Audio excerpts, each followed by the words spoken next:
I learned on the fly, which we're really glad that you're all here because you know that's one of the fun things about it, and you know we'll touch on some things tonight, but a lot of this, you know, is things that you'll want to like actually do a show and like shadow another lighting designer and start to learn like a lot more of the details of lighting. But to get started, you know, there's a couple things that I like to go over. Like when you think about lighting and you think about like how it can change a show, you know, lighting really sets the mood for what's happening on stage. And when you think about like a sunrise or a sunset or a dark room with like a TV going, you think about, you know, like fog and murkiness, you know, all those kind of things. Like lighting can really affect like how you perceive a scene. So it's very, very important to consider some of those things when you light a show. So you can make things very, very dramatic with a lot of shadows. You can make things really nice and bright. Nice fun musicals, yay! Yes, nice fun musicals, yeah.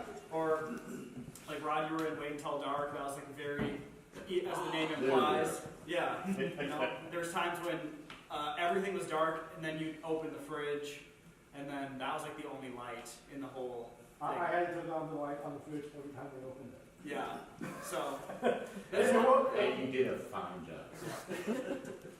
yeah, it's a lot of fun. There's a lot of quick cues and things that that you do that most of the time they say if people don't notice the lights a lot of the times, that's your goal as a lighting designer. Different types of lights. There's a lot of different types of lights, and they've changed over the years. You know, there's these older style lights. These are like halogen bulbs, and they become very, very like hot, and they're kind of like they're kind of just like classic in the way that they're actually like a light bulb in there. It can burn out. It can kind of like explode when it burns out. Like I said, they generate a lot of heat. So if the lights are on for a long time, you know, you'll feel it in here. Especially if you look out, there's like dozens and dozens of these. So this is like the majority between these two. Yep. This is like the majority of the fixtures that we have here. This kind of light, people call it like different things, but it's like Parcan for now. For now, so it will be, this will generate like light in almost like all directions outwards. So it's kind of like a shotgun blast, and it fills like a lot of space with light. It's also a very soft light, so it's a diffuse, it's not hood, not harsh edges. Yeah, you won't really notice the edges. It's kind of like a soft gradient as it like fades out. You can put these gels in front of it, which can kind of change like the color, temperature, or actually the color itself of the lamp. It just filters out different wavelengths and allows fast view. Yep. They're called gels because they used to be actually made out of gelatin. Like you can still go down to a company, I think, and still buy sheets of gelatin. It's like that's what the gels were made of. And a prank back in the day was to have the new guys like, okay, I need you to go wash the gels in the hottest water you can stand. They'll just dissolve. I'm surprised they don't dissolve in front of the lamp. They're a high temperature polyester or polyurethane, depending on the color. Very cool. So the next step up would be like something like the Source 4. So these are, what's like the technical term for a light like this? The ellipsoidal spotlight reflector EOS, or ellipsoidal reflector spotlight. So these ones have a reflector in the back. They can really focus light much more directly on things. So these can be shaped in many different ways. They can have hard edges. They can have soft edges. There's controls for adjusting the focus of them down here. So you can kind of like screw and unscrew them and change the focus there. There's also shutters. So if you're shining it somewhere and then the light's going too far to the right or the left, you can actually close these shutters off and change the shape of the light, like what actually escapes and hits on stage. again, this one, another one that gets really hot. And then there's the LEDs, which are like the new style of lighting, and everyone pretty much goes with these now for the most part. They're expensive up here. Yeah, they're expensive up front, but they are more energy efficient in the long run. They also don't really generate that much heat. Well, they can still get hot. Yeah, they have a whole different style of connection, but we'll get into that a little bit as we talk more in depth. So the next, actually there is another kind of light too, which are practical lights, like this sconce. So lighting designers also deal with things like this, like you put this up on the wall, if it doesn't light up, it's not that fun, right? So you wanna actually like wire that in and make that part of your set as well. So you could do something like that. You could do something like this lamp where it just has like a plug-in. The lighting designer can actually control all those things from the lighting system too. So those are just as important because they also set the mood and they kind of are just like fun. That's the same thing with like the fridge and desk lamps and all that kind of stuff. So you know, we have these different kind of lights, but they don't really do that much good on the floor. So we need to figure out how to get them hung somewhere. So let's say we want to hang this one. This is like the easiest one. This is the lightest. So we'll do this one first. So what you'll do is you'll take this. You'll go get your ladder, and we have like the nice ladder that you can kind of climb up the side of it. But there's also the extension ladder. Like it's kind of wobbly and everything. So if you're afraid of heights, lighting might not be entirely yours, but there's also a way that you can design without necessarily having to climb. If you can get a lackey to climb up, or if you have like a catwalk, or there's other ways. Or some some theaters they have where like there's like booms and stuff that you can like lower down, and then you can adjust the lights on the ground, and then you can raise it back up. So we don't have that here, but it exists out in the world. They tell me so. So the first thing you'll do is you'll notice that the light has a couple things. It has the power cord, it has a safety cable, and then it has this clamp. So they all kind of need to be working in tandem, but for hanging them, it's really the clamp and the safety cable. So what I like to do, take everything like in one hand, climb the ladder with the other hand, and then I will just like hook initially the lamp onto the pipes up there. Next thing I like to do is just like, I'll actually spin it out so you can see this, is to hand tighten down this bolt. And once you get it kind of hand tight, it's effectively fairly safe since it can't really come off the pipe anymore. But then, you know, your safety cable, very, very important because these things have been known to just shear off. And if that happens during a show, it could fall on an audience member, it could fall on a cast member. Never happened to me.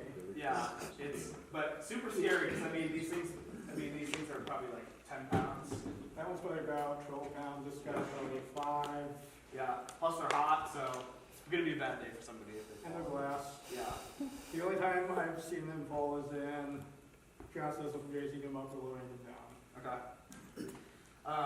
So then you'll take I like to use adjustable wrench. You're just gonna go pretty much until it gets very tough to turn. You just have to be snug with it. You don't have to really crank on it. You crank too much on it, then it's that much more effort to take it down. You could also damage the pipe that you're hanging on. So it's probably like a balance between. It's about a quarter turn past finger tight. Sure. And then once you got that all set up, then you can kind of work on plugging it in. So if you look up here, like right above you right there, there's a box that you can plug these into. And so you can see like each one has 4 plugins that you can use. And they're all labeled, so you can actually see like the numbers on them. I don't know if you can read those ones, but it says like 109, 110, 111, 112. There's one Oh, yeah, here. So this is the one that we're actually going to Six use. five, 67, 60. So, Do you have an extension or do you need a carry? we probably need to grab one. Yeah, I'll grab an extension for you. So we're actually going to patch this one in and show you how that process goes. But You got Will? yeah. So the conventional ones, they run like very straightforward, if you will. The power just gets delivered to them, and they just output that much light. It's just like any other light bulb. The LEDs run off a different system. Yep. The LEDs always have a power source, and they actually just use like a regular plug-in, effectively, and then they all chain together. So you plug like one in here, and then you can plug the next cord into the next box. These ones are all separate for the most part. I mean, you can Yeah, for kind the of most do part. splitters and stuff, but You will also learn very shortly how much of a pain it is to go downstairs to patch it in, to turn these lights on individually, one at a time. And when I'm working, when I'm focusing, when I'm hanging lights, I don't know exactly which plug-in I'm going to be plugging each light into. yeah. So what I do is, I got a little adapter that I drag along with me. I have this just plugged into the wall. One by one, plug them in, focus them while I'm hanging them. Yeah. And deal with all the patching afterwards. That's a good idea. Yeah, so we'll show you right now actually why this is kind of cumbersome. So one of the things I always use when I'm setting up the lights is notepad and paper, because you need to keep track of these numbers. And so we plugged in this lamp into 68, so I'll note down that we need to go find 68. So we're going to make a little field trip downstairs, and we're going to see how these actually get patched in and where the power comes from for these. The way that you actually patch things in back here is that you find the number 68 that we plugged into on the wall, and then you have to run that cord into one of those dimmer boxes. So we have 3 dimmer boxes. And We have 4 in the box. oh yeah, there's 4. So we have 4 different boxes, and then the console upstairs can actually control like how much power is being delivered through the circuit. And keep track of what number goes into the box, but whichever one you plug it into in the dimmer corresponds to which channel the light actually belongs to on the board, which I know that probably doesn't make any sense right now, but you have all these switches to turn them on. You have to find the right one then to turn this one on. So Eric actually has a Wi-Fi connection to the console, so I think he should be able to turn this one on, hopefully. Ta-da! So as easy as that, then you have lights.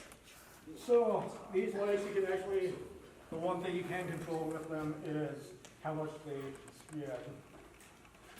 So you can make it a tiny little spot. You can make it wide out. Do a big wash. And then again, yeah, And again, shooting the- well, it's kind of hard to tell with it so close and with the other lights and everything, but it does actually slightly change the color temperature of it. And you can get ones that are a little bit more extreme than that. So the fun thing about lighting is that there's multiple ways to get hurt. You can either fall down, you can get electrocuted, or you can get burned. There's probably others too, right? You blinded or something? depending on the light, yeah. So one thing about these clamps is you can take it, you can put it on the side. You have your finger tight, it's not going to fall. All right, so here is the next type of light. I'll sneak that one on. Let's take the gel out because there's a few with that. So let's do this. Okay, so like I said before, so you have a couple different options with these ones. The first are the shutters, so you can see pretty much how they work. It's actually kind of reversed. Top's bottom and the right's the left. Yep. So you can make it nice and whatever shape you want. You can do it. Trapezoid, I don't know. You have it. You can also do a So that's like one thing you can do. that's going to be really helpful if you have a really big wash, but then it's starting to hit like the sides of the stage, or it's starting to hit like curtains or something like that. The others are these focuses, which they're actually under here, you unscrew them and then you can slide them if they will slide. These are difficult. Some of these are a little bit older, so they're kind of pain. Well, it kind of gets stuck on the sticker. So there's like a little plastic wash right here that lets get stuck. As soon as you get it loose, then There you go. you can slide it. So that kind of spreads it out. And you can see how like the focus actually changes as it goes through the range. So right about here it gets very, very sharp. Here it gets, again, kind of diffused, and then here as well. So finding that like sweet spot depending on how specific you need your focus to be. And then the other one kind of changes that focal point as well. Well, the thing with these, you have the two and they can work together. So you can have them like really small, and then you can also make it pretty big. So there's like tons of options, especially once you start getting into the gels and different colors, different sizes. Specials, like if you want to be a big wash across the stage, of course, like the possibilities are really just like endless as far as creativity is going to be like your biggest factor pretty much for all this different stuff. One kind of rule of thumb for lighting is that you typically want to hit things from 3 angles, so like 90 or 45 on the front, and then like a backlight as well. That's like your standard. But if you want to make things more dramatic, shine a lot of lights from one side and hit them with a lot of shadows, or hit them with lights from just behind. It'll kind of create like the silhouette effect, and it'll make it very, very dramatic as well. You have the light on, but like the show can't just work like this, right? You can't just have the light on the whole time. That's very boring. And there's many, many things. Personally, I like the programming the best of any of this stuff, just because you can tell how this is going to be like up a ladder, downstairs, upstairs to the booth. Like, it's a good workout, but it's kind of like very taxing, I guess, physically. So I really like the programming stuff. So do we want to get into that a little bit? Yeah, we can get into the programming a little bit. Why don't we look at the booth first? So here's the console. There's some things that probably seem like fairly obvious, like you put these up or down. These can be like assigned to specific lights. Typically we don't really do that anymore, but this is like a very old school way of running the lights. Back in the day, a lot of things were just off base. To a different scene, you would just physically move the intensity of the lights up and down with these things. Now we have like a lot more options. We can select lights specifically using like the keypad, and really when you start getting into this stuff, a lot of it comes down to like almost like computer programming almost. You can select individual lights, you can set them to certain levels, and then you record a cue, which is essentially like a static, mostly static look for a scene. So a cue could be like a blackout, a cue could be like all the lights are on, a cue could be a special where like just one thing is lit and like one person's on stage and it's just them. Really the cues are kind of like how you can think of like moving through, it's almost like a scene for the lights. So typically in a standard show, there could be as many as hundreds of cues, there could be as little as maybe 10, you know. It really depends on the complexity and like what things need to change. So now you can go back and forth just between these two. So really a cue is just a recording of like Yes. whatever levels you set for all the lights in the whole space for that moment. So like the one cue he has is this light over here where it's like 3 lights over there. The next cue is this one over here. Now you can actually change like the speed between them, so you can make it like instantaneous where it immediately shifts over to the other one. You can so then you go back and then now it'd be like immediate. So you can make it very, very fast, you can make it slow.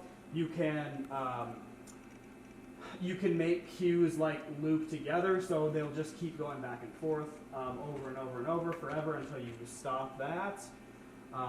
You can do so much with the programming. It's really hard to even like scratch the surface, which I'm sure by looking at this stuff, it just seems like it's crazy. But trust me, like there is a starting point that that you can go from where it's kind of rudimentary, and you just kind of like learn from there. But there's a whole depth of this. I mean, people can go to school for this stuff. So don't be afraid of the programming if it seems like it's very, very complex. It's really like to the level that you want to take it and the level that you want to learn it. There's a lot of like YouTube and stuff out there.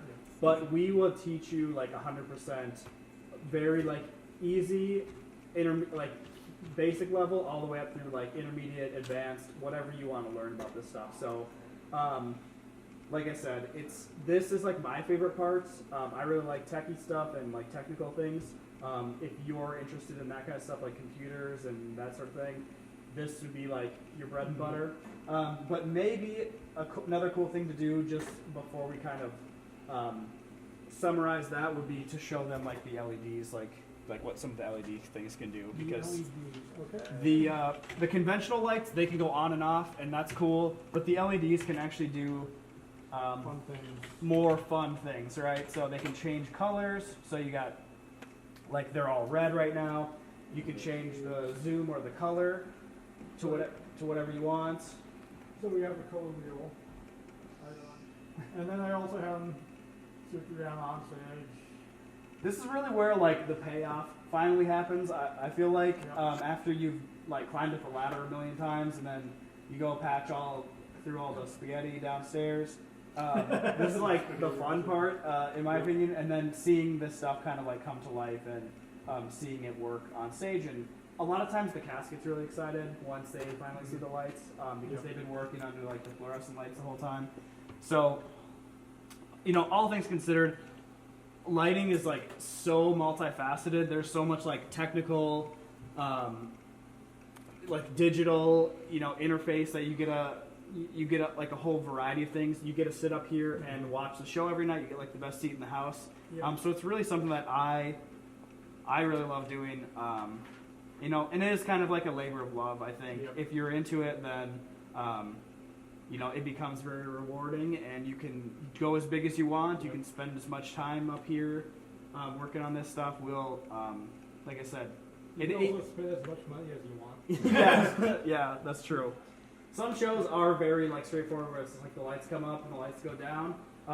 But sometimes, those would be like good shows to learn on, I guess, just because there's not a lot of crazy stuff that needs to happen. Musicals tend to be the ones that have the most dynamic stuff that's going on. This has been like a really crash course.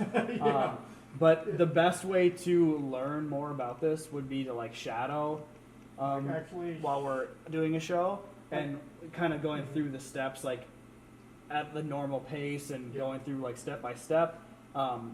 So, if this stuff's been interesting to you, I'd really encourage you to reach out and say, hey, I want to just like, Help out. help out and shadow. Jump in. Yeah.